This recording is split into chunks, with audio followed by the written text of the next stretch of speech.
Students, we are doing exercise 5.2. So, and up to third question we have completed. So today we will start from question number 4. Fourth question is, what part of a revolution have you turned through if you stand facing part A, east, and turn clockwise to face north, then south and turn clockwise to face east, west and turn clockwise to face east. Question में क्या है, पूछा गया है कि अगर हम जैसे फर्स्ट पार्ट है ईस्ट डायरेक्शन में हैं, तो अगर क्लॉकवाइज डायरेक्शन में हम नॉर्थ डायरेक्शन की तरफ चलें तो हम रेवोल्यूशन का कितना पार्ट कवर करते हैं, how much part of a revolution, how much fraction of a revolution we will cover. तो सबसे पहले जैसे हमने कल किया था कि डायरेक्शंस में क्या होता है, तो जब हम डायरेक्शंस की बात करते हैं तो हमें पता है कि 4 डायरेक्शंस हैं और 2 एडजेसेंट डायरेक्शन, जैसे नॉर्थ के बाद ईस्ट में 90 डिग्री है, इसी तरह ईस्ट और साउथ के बीच 90 डिग्री है। मतलब ईच टर्न, हर एक टर्न के में एक 90 डिग्री का एंगल बन रहा है। तो अगर हर एक टर्न में 90 का एंगल है, अब 90 डिग्री कंप्लीट एंगल हमारे पास होता है 360 डिग्री, और 90 डिग्री एक टर्न का एंगल है, और ये 4 टर्न्स का 360 बन रहा है। चारों टर्न्स अगर कंप्लीट हो जाते हैं, दोबारा सेम पोजीशन पे आ जाते हैं, तो वो एक रेवोल्यूशन कंप्लीट होती है। एक रेवोल्यूशन में 4 पार्ट्स हैं हमारे पास, और हर एक पार्ट 90 डिग्री का है। और जब हमने स्टार्टिंग की थी इस एक्सरसाइज की, 90 डिग्री एक रेवोल्यूशन का कितना कवर करती है। 90 डिग्री की अगर बात करें तो 90 को हमने 360 से डिवाइड करके फाइंड किया था, दैट वाज 1/4। मतलब कि 90 डिग्री जो है वो किसके इक्वल है, 1/4 पार्ट ऑफ अ रेवोल्यूशन। जैसे एक्सरसाइज के स्टार्टिंग में मैंने समझाया था ये सारा। इसी तरह जो 180 डिग्री है वो क्या होता है, 180 को अगर हम 360 से डिवाइड करें, 18 1 था, 18 2 था, तो 180 degree half part of revolution cover करेगा।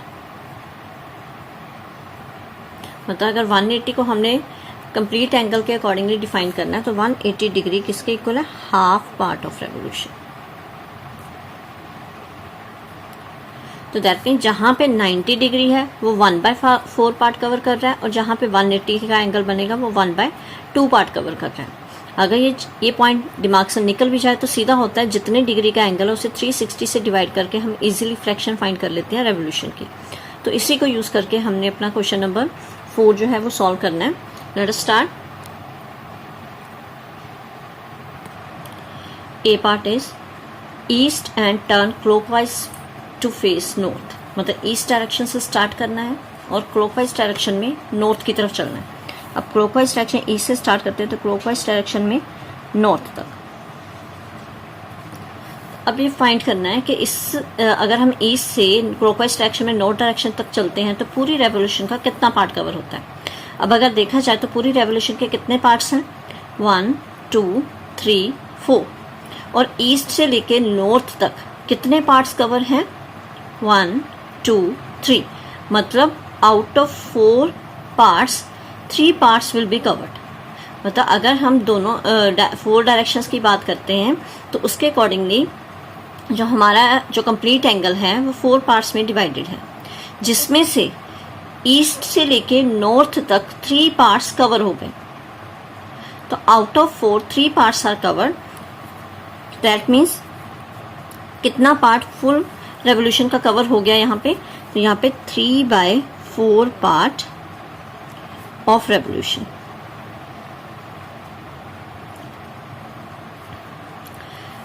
एक तो इजी भी ये है, दूसरा अगर एंगल्स के अकॉर्डिंग करना है तो हमें पता है 90 ये है, 90 ये है और 90 ये है, 3 राइट एंगल्स हैं, ठीक है।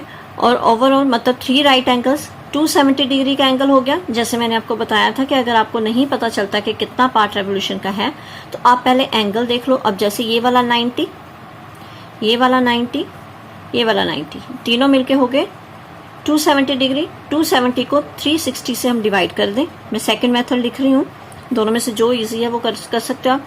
अब एंगल्स के अकॉर्डिंग चले तो ईस्ट से नॉर्थ तक, from east to north 3 right angles cover हो गए। 3 इंटू 90 270 डिग्री एंगल बन गया। तो हमने फाइंड करना है पार्ट ऑफ रेवोल्यूशन। तो कितना पार्ट हो गया ये? 270 को 360 से डिवाइड किया, 0 को कैंसिल कर देगा, 9 3 द 27, 9 4 द 36, तो आ गया 3/4 पार्ट ऑफ रेवोल्यूशन। मतलब आंसर सेम है। अगर तो हम डायरेक्टली फ्रैक्शंस के अकॉर्डिंग, पार्ट्स के अकॉर्डिंग चले तो हम सीधा आंसर लिख सकते हैं। अदरवाइज अगर फुल अंडरस्टैंडिंग के साथ हम करें तो हमारे पास 3 राइट एंगल्स हैं, वो 270 बन गया। और कंप्लीट एंगल की ये कितनी फ्रैक्शन है, उसके लिए मैंने 270 को 360 से डिवाइड करके अपना आंसर निकाल लिया। Both the methods are right, कोई भी आप यूज कर सकते हो। Now next B part is south and turn clockwise to face east. South direction clockwise हमने चलना है, तो क्लॉकवाइज अगर हम चलेंगे टुवर्ड्स ईस्ट, तो how much part of the revolution is covered here? Okay, अगर हम साउथ से ईस्ट की तरफ चलते हैं, हमें पता है कि डायरेक्शंस ने हमारे स्प्रिंग को 4 पार्ट्स में डिवाइड किया हुआ है। तो जब हम साउथ से ईस्ट की तरफ चलेंगे तो हमने उन 4 पार्ट्स में से, 4 पार्ट्स कौन से हैं? 1 2 3 4। तो 4 पार्ट्स में से हमने साउथ से ईस्ट तक कितने पार्ट कवर कर लिए? 1 2 एंड 3, मतलब टोटल 4 है। 4 में से 3 पार्ट्स कवर हो रहे हैं, तो फ्रैक्शन कितनी हो गई? 3/4 part of a revolution. This will be your answer. और इसके अलावा जैसे हमने लास्ट पार्ट में किया, एंगल्स के अकॉर्डिंग भी हम कर सकते हैं कि 90 के एंगल्स हैं, 360 से डिवाइड करके हम वैसे भी इसे इजीली कैलकुलेट कर सकते हैं। West and turn clockwise to face east, मतलब वेस्ट से शुरू होना है और क्लॉकवाइज डायरेक्शन में हमने जाना है ईस्ट तक। ये फिगर से क्लियर है हमारा। अगर वेस्ट टू ईस्ट चलते हैं तो हमारा एक लीनियर 180 डिग्री का स्ट्रेट एंगल बन रहा है। तो इसे हम, और अगर हम पार्ट्स की बात करें तो 4 पार्ट्स में से अगर हम वेस्ट से ईस्ट की तरफ चल रहे हैं तो हमारे 2 पार्ट्स कवर हो जाते हैं। तो अगर हमने पार्ट ऑफ रेवोल्यूशन निकालना है, मतलब टोटल कितने हैं? 4। कितने पार्ट हमने कवर किए? 2। तो 2 out of 4, 2/4 part of revolution. तो 2 1 2, 2 2 4, which is equal to half part of revolution. मतलब कि अगर हम west to east clockwise direction में चलेंगे, we will cover half part of revolution. Otherwise अगर एंगल के अकॉर्डिंग देखें तो ये हमारे पास एक स्ट्रेट एंगल है, अगर दूसरे वे से हम करें तो ये 180 डिग्री है। और 180 डिग्री हमें ऑलरेडी पता है कि 180 डिग्री एक रेवोल्यूशन का हाफ पार्ट होता है, जैसे मैंने इस क्वेश्चन के स्टार्टिंग में आपको समझाया था। सो this is the 4th question of your book. Question number 5. Find the number of right angles turned through the R hand of a clock when it goes from. यहाँ पे हमें कहा गया है कि अगर किसी क्लॉक की R हैंड पर्टिकुलर 2 नंबर्स तक, 2 पोजीशंस में चलती है, मतलब 1 नंबर से स्टार्ट हो किसी 2nd पोजीशन तक पहुंच रही है, तो उसके बीच जो राइट एंगल्स बन रहे हैं, मतलब 90 डिग्री के कितने एंगल्स बनेंगे? अब यहाँ पे number of right angles find करना। क्वेश्चन को हम सेम जैसे हमने इस एक्सरसाइज का फर्स्ट क्वेश्चन किया था इस वे में कर सकते हैं। तो मेरे पास एक और वे भी है इस क्वेश्चन को सॉल्व करने का, तो मैं दोनों मेथड बताऊंगी आपको। जो आपको इजी लगेगा वो आप अप्लाई कर सकते हो। सेकेंडली, अगर आपको सेकेंड मेथड जो मैं आज इसके साथ बताने वाली हूँ वो इजी लगता है तो आप फर्स्ट क्वेश्चन भी उस मेथड के साथ कर सकते हो। सो यहाँ पे फर्स्ट पार्ट है कि अगर 3 to 6 आर हैंड मूव करती है, 3 से लेके 6 तक चलती है, तो उसके बीच कितने राइट एंगल्स बनेंगे? सी, पहले तो मैं वही मेथड करूंगी जिस मेथड से हमने अपना फर्स्ट क्वेश्चन सॉल्व किया था। मैंने फर्स्ट क्वेश्चन के लिए आपको क्या बताया था कि हमारे पास क्लॉक में 12 डिवीजन्स होती हैं। तो किसी भी एक डिवीजन का जो एंगल होता है, जैसे 12 और 1 के बीच का एंगल या 1 और 2 के बीच का एंगल, मतलब कि 2 कंसेक्यूटिव नंबर्स के बीच का जो एंगल होता है क्लॉक में, वो 30 डिग्री होता है। तो हम 30 डिग्री के अकॉर्डिंगली चलेंगे। और दूसरा मेथड मैं आपको फ्रैक्शन के अकॉर्डिंग, पार्ट ऑफ रेवोल्यूशन के अकॉर्डिंगली समझाऊंगी। तो पहले हम अपना वही मेथड यूज करते हैं जैसे हमने फर्स्ट क्वेश्चन किया था। अब यहाँ पे ओके, मैंने क्लॉक ऑलरेडी बनाया हुआ है। तो यहाँ पे 3 to 6, तो पहले हमने फाइंड किया था कि 2 नंबर्स के बीच का एंगल क्या है। तो इसमें सीधा एंगल बिटवीन 3 and 6। तो मैंने क्या कहा था, अब 3 और 6 के बीच डिविजन्स काउंट कर ली। कितनी डिवीज़न है, 1 2 3, और हर एक डिवीज़न का एंगल, ये भी 30 डिग्री, ये भी 30 डिग्री, और ये वाला भी 30 डिग्री। तो हर एक डिवीज़न का एंगल 30 डिग्री है। तो कितने एंगल हैं हमारे पास 30 के, 1 2 3। तो angle between 3 and 6, 3 into 30 that is 90 degree. तो मतलब 3 और 6 के बीच कितने राइट एंगल बने, कितने 90 के एंगल बन रहे हैं, it is only 1। So only 1 right angle is it's answer. जो सेकेंड वे है वो भी मैं आपको बता रही हूँ। अब यहाँ पे मेरे पास टोटल क्लॉक में कितने नंबर्स हैं, 12। कितनी डिविजन्स हैं मेरे पास, 12 डिविजन्स हैं, 12 पार्ट्स बने हुए हैं। जब हम 3 और 6 की बात कर रहे हैं तो 3 और 6 के बीच कितने पार्ट्स आ रहे हैं, 1 2 3, मतलब उस डिवीजन के 3 पार्ट्स आ रहे हैं। मतलब 3 और 6 के बीच इन 12 डिविजन्स के कितने पार्ट्स कवर हैं, ओनली 3 पार्ट्स। कितनों में से, 12 में से। तो इसे हम लिख सकते हैं 3/12। That means 3 1 the 3, 3 4 the 12, 1/4 part of revolution. तो मैंने क्या निकाल लिया कि कितनी डिविजन्स हैं उनको मैंने टोटल 12 डिवीजन के साथ डिवाइड कर लिया। मेरे पास 3 डिवीजन थी, 3 से 4 तक 1 डिवीजन, 4 से 5 तक सेकेंड डिवीजन, 5 से 6 तक थर्ड डिवीजन। तो मैंने क्या किया, जो 3 डिवीजन 3 और 6 के बीच आ रही है उनको मैंने टोटल 12 डिवीजन के साथ डिवाइड कर दिया। वो मेरे पास पार्ट ऑफ रेवोल्यूशन आ गया। और रेवोल्यूशन कितनी होती है, 360 की। तो हमने इसके बाद 1/4 को हम 360 से कर देंगे मल्टीप्लाई। 4 1 the 4, 4 9 the 36, 90। तो यहाँ पे भी आ गया 90 डिग्री। तो एक ही 9 सिंगल राइट एंगल, तो इसमें भी आंसर आ गया हमारे पास ओनली 1 राइट एंगल, क्योंकि 90 डिग्री 1 राइट एंगल होता है, 1 राइट एंगल। मतलब दोनों मेथड्स सही हैं। चाहे तो आप 30 के साथ मल्टीप्लाई करके एंगल निकाल लो, फिर उसके देख लो कि उसमें कितने 90 के एंगल्स बन रहे हैं।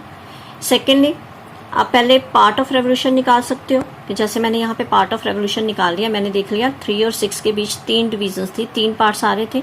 तो मैंने क्या किया, 3 को 12 टोटल, क्योंकि 12 पार्ट्स होते हैं क्लॉक में, 12 डिविजन्स है, यहाँ से काउंट करें तो 12 पार्ट्स बने हुए हैं। तो मैंने इन 3 पार्ट्स को 12 के साथ डिवाइड किया, तो वो मेरे पास पार्ट ऑफ रेवोल्यूशन आ गया। अब रेवोल्यूशन का पार्ट हमने निकालना है, कितने डिग्री का एंगल है, उसके लिए मैंने 360 से मल्टीप्लाई कर दिया। So this is a way you can solve. इन दोनों में से किसी भी वे से आप इस क्वेश्चन को सॉल्व कर सकते हो। Second part is 2 to 8। अगर हम 2 से 8 तक एक लाइन ड्रॉ करेंगे तो हमारी एक स्ट्रेट लाइन बनेगी, और स्ट्रेट लाइन दैट मीन्स यहाँ पे जो एंगल बनता है वो स्ट्रेट एंगल होगा। स्ट्रेट एंगल कितने डिग्री का है, 180 डिग्री। तो यहाँ पे एंगल बिटवीन, तो इसमें एंगल कैलकुलेट करने की ज़रूरत ही नहीं है हमें, ऑलरेडी डायग्रामेटिकली शो हो रहा है। Between 2 and 8 that is 180 degree. और 180 डिग्री में कितने राइट एंगल्स होंगे, मतलब 180 डिग्री कितने 90s को मिला के बना है। तो इसका एक वे तो ये कि हमें सीधा ही पता है कि 2 into 90 180 होता है। तो मैंने 180 को लिख लिया 2 × 90। 90 क्या है मेरे पास, राइट एंगल। तो कितने राइट एंगल्स हो गए, 2 राइट एंगल्स। तो यहाँ पे इसका आंसर आ गया 2 right angles. This is your answer. तो स्ट्रेट लाइन के केस में आंसर को ज़्यादा कॉम्प्लिकेटेड करने की जरूरत नहीं है, क्योंकि स्ट्रेट लाइन शो कर देती है कि एंगल 180 डिग्री है, और 180 डिग्री 2 राइट एंगल्स को मिला के बनता है। So here it's solution is sufficient. C part is 5 to 11। अगर हम 5 से 11 अपनी हैंड को शो करते हैं तो हमारा जो एंगल बनेगा यहाँ पे भी, क्योंकि स्ट्रेट लाइन बन रही है, so this angle is straight angle. Straight angle means it is 180 degree. So angle between 5 and 11 is 180 degree। तो 180 डिग्री मीन्स 2 into 90। तो कितने राइट एंगल्स हो गए, that means 2 right angles is answer. 2 right angles, this is our answer. D part is 10 to 1। तो सबसे पहले मैंने यहाँ पे आर हैंड शो की हुई है 10 से 1 तक, 10 से 1 तक ये वाला एंगल हमने देखना है कि इसके बीच कितने राइट एंगल्स हैं। अब वही काम करते हैं, हम अपनी डिविजन्स काउंट कर लेते हैं। 10 to 11 1, 11 to 12 2, 12 to 1 3, मतलब 3 डिविजन्स हैं। और हर एक डिवीज़न का एंगल 30 डिग्री। तो एंगल बिटवीन 10 to 1 हमारा कितना हो जाएगा, 3 into 30 degree, that is 90 degree. और 90 डिग्री कौन सा क्या है हमारे पास, 1 right angle. This is the answer.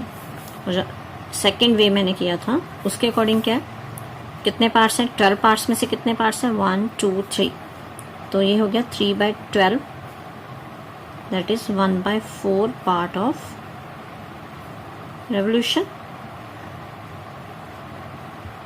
1/4 into revolution मतलब 360, तो 4 के साथ इसकी कटिंग हो जाएगी, 90 आ जाएगा, तब भी हमारा 90 आ रहा है। So that means 1 right angle.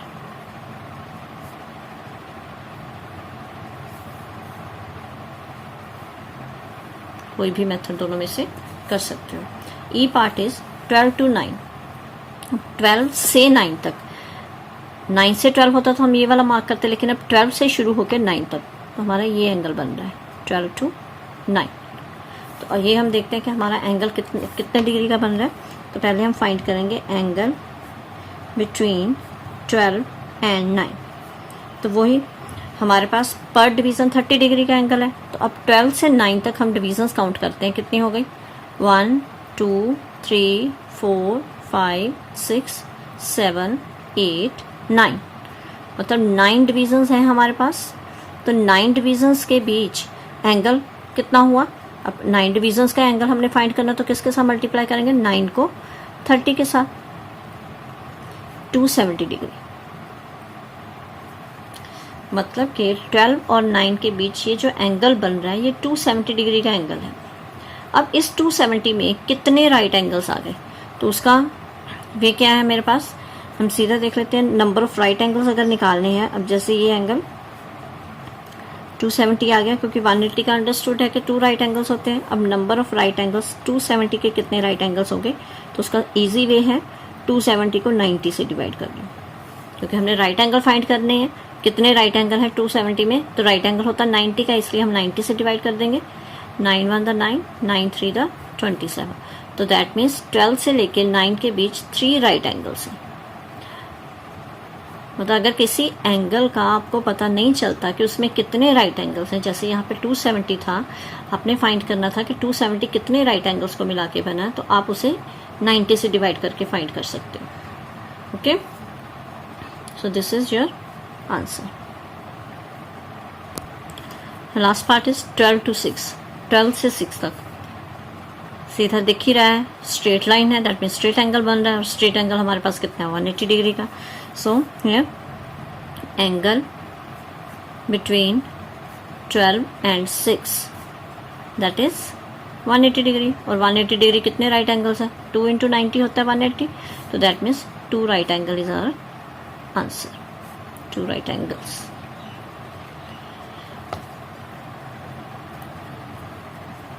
आज के लेक्चर में इतना ही।